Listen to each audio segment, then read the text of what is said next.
Let's talk about Medicare supplement insurance. As you may have guessed by its name, its main objective is to supplement your original Medicare.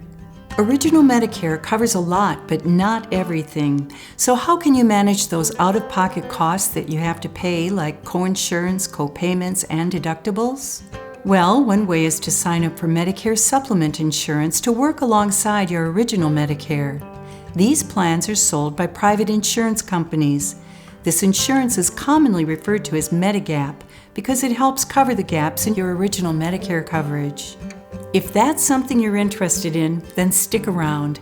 In this video, we'll go over how this type of insurance works, what it covers, and when you can apply if you decide that it's a good choice for you.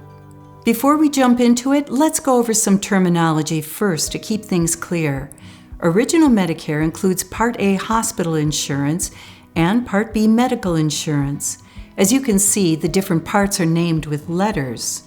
In most states, Medicare supplement insurance plans are also named with letters, so don't confuse the part names of Medicare with plan names of Medicare supplement insurance.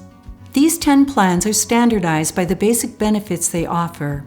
So for example, if you buy Medicare Supplement Plan G in Maine and your friend in Florida buys Plan G from a different company, your plans will have the same basic benefits. You might not pay the same premium as your friend. Those will be set by the insurance companies, so it makes sense to shop around. Not all 10 plans are sold in all states. If you live in Massachusetts, Minnesota, or Wisconsin, those states each have their own standardized Medicare supplement insurance plans. And if you're new to Medicare, you might not be able to buy Medicare Supplement Plan C or Plan F. They are being phased out. Here's a quick look at some of the more popular plans and the coverage that is included. All Medicare supplement insurance plans will generally cover your Medicare Part A hospital coinsurance for up to a full year after your Part A coverage runs out. And all Medicare supplement insurance plans cover at least 50% of these costs, and many cover 100%. Some Medicare supplement insurance plans will cover limited medical emergency costs when you are traveling outside the country. And something to note, doctors might be able to legally charge above Medicare-approved limits for Part B excess charges. Plan G typically has that covered. And an interesting feature of Plans K and L is that they have annual out-of-pocket limits to protect you from unlimited spending on Medicare costs. If you'd like to take a longer look at these options, now might be a good place to pause the video. Now let's talk about what it takes to qualify. First, you'll have to be enrolled in Medicare Part A and Part B. Medicare supplement insurance plans do not replace this coverage. They work alongside to help pay things like coinsurance, copayments, and with some plans, deductibles.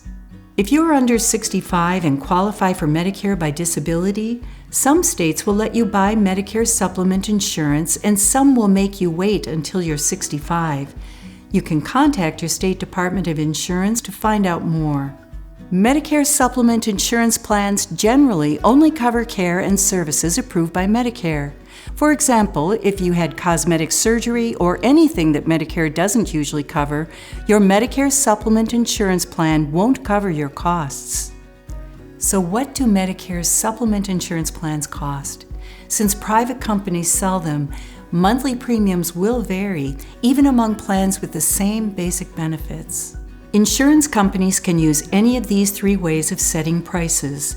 Attained age-rated means the premium is based on your current age. Plans with this type of pricing may be tempting when you're 65 because of low premiums, but remember that they'll go up over time. Issue age-rated means the premium is based on your age when you bought the plan. Your premium won't go up based on your age, but it might for other reasons that we'll go over. Community rated means the insurance company doesn't base policy prices on age.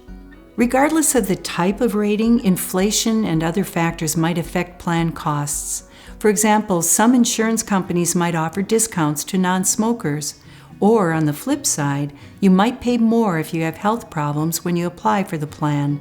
We'll get to that in a minute. Choosing a plan that has a premium that fits your budget is important. Remember though, some plans have lower premiums that may not have all the benefits you need.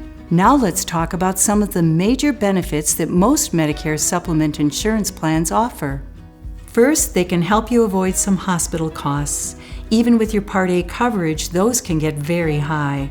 And depending on the timing and length of your hospital visits, you might even have to pay the Part A deductible more than once in 1 year.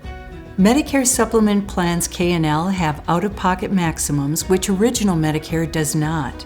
If you spend up to that maximum on Medicare costs within a year, your Plan K or L may pay your Medicare-covered costs for the rest of that year. Policies are generally guaranteed renewable each year as long as you keep paying your plan premium and you were truthful on your application. With most Medicare supplement insurance plans, you can choose your own doctor as long as they accept Medicare assignment. By contrast, many Medicare Advantage plans limit you to doctors in the plan network.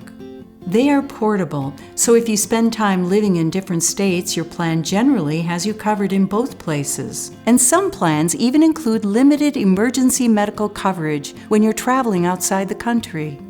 Now that we've talked about what's covered, let's talk about what's not. These plans sold today do not include prescription drug coverage, but like many people who have Medicare supplement insurance, you can sign up for a standalone Medicare Part D prescription drug plan during certain times of the year.